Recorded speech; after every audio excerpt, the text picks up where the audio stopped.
Hi everyone, I hope you are very well. This short video is about the differences between dates and relationships. I wanted to kind of highlight what were the main kind of differentiators for when it comes to dating someone as opposed to having what we call a stable relationship. So we have to define each one of those first of all. Dating nowadays, at least, looks like meeting with someone in real life and having this initial kind of conversation, first of all, on the phone through dating apps. This is our reality, unfortunately or fortunately, depending if you like the dating apps or not. And meeting with someone in real life, spending let's say an hour or two with that person and trying to either qualify in or out. So this is what dating in modern life looks like. And it can be either one date or it can be multiple dates with that person. So 1, 2, 3, 4, 5, 6, 7, 8, whatever, until it becomes a relationship. What is a relationship? It's dating someone, becoming a routine, right? When you get used to that person, it becomes a routine, and a routine becomes a relationship after a little while. So, what we define dating is the repetition of those kind of sessions that you have with that person.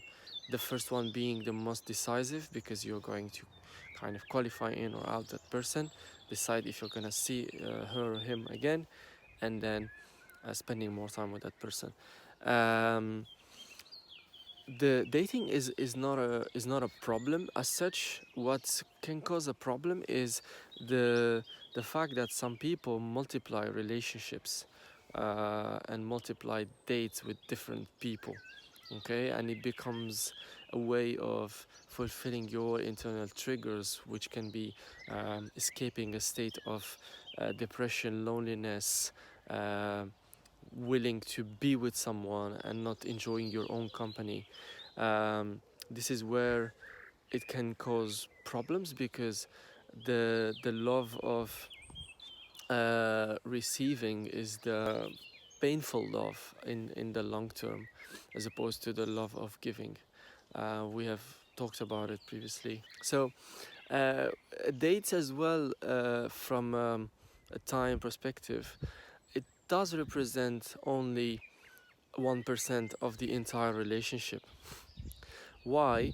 Because when you date someone, let's say you're going to enjoy being with that person, you will start from a physical and chemical point of view, real relationship after 7 months, once the attachment is bonding the couple, or uh, keeping that couple together.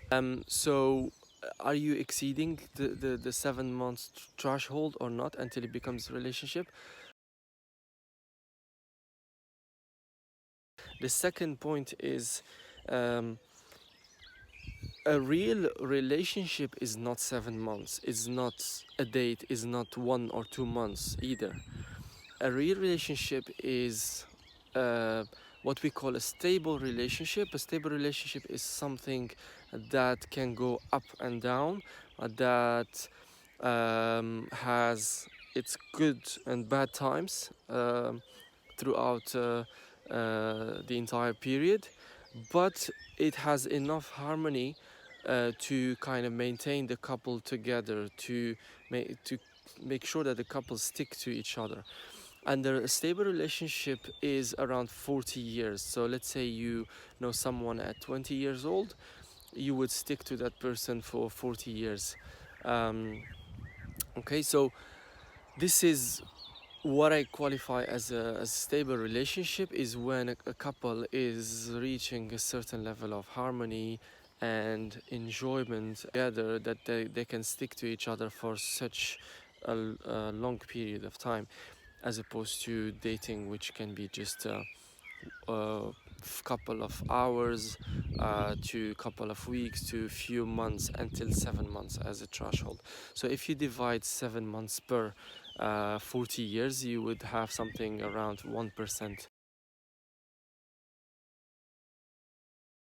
This is why the power of your intention in knowing what you're looking for is very crucial to find the person you're looking for. When you try try to be with someone, which is completely normal, um, try first of all to have the intention of adding value to the other person and not just fulfilling your loneliness or boredom. um, Meeting with someone should be to kind of um, get to develop a relationship and invest time and attention in that person, as opposed to uh, just having just being entertained, I would say, by that person, because it does not fulfill foundational criteria of which define a stable relationship, but just having a good time basically. um, so try to kind of define why you're seeing that person, to make sure you spend quality time with her. Define your criteria early stage, before you even meet with that person. What are your three key criteria? Um, the foundational criteria such as religion, culture, language, etc. Try to find out if there are this person is fitting with your criteria, and then uh, meet her afterwards, and then develop the relationship, spend time and go through the ups and downs of a relationship, and be exclusive to that person. Is really, really dating only one person. That is the key criteria. Do not give up on one person, because you're not having the first kind of spark or connection or whatever. Give it some time, and it will pay off if this person fulfills your foundational criteria, right?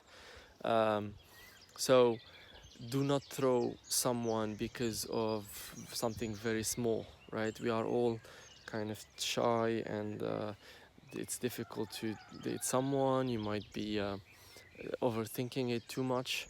So do not despair and come back to the dating app after you throw that person after a few hours, and browse for someone else, but give it some time and enjoy the present moment.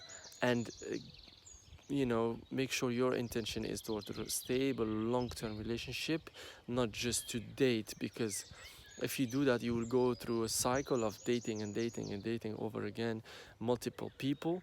And if you date multiple people, your attention is spread all over the place, and you do not have the necessary focus to develop quality and healthy long-term relationship. Okay, so to summarize, start with your intention. What are you looking for from that person? To define your key criteria before even you meet with that person.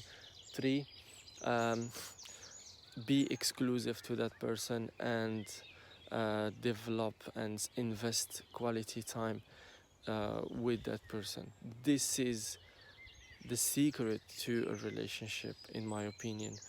And if you don't do that, you will just kind of keep coming back and forth with different people, and keep on blaming that you are not able to find the right person, because you have disproportionate criteria or very high expectations that cannot be fulfilled with that person. Thank you.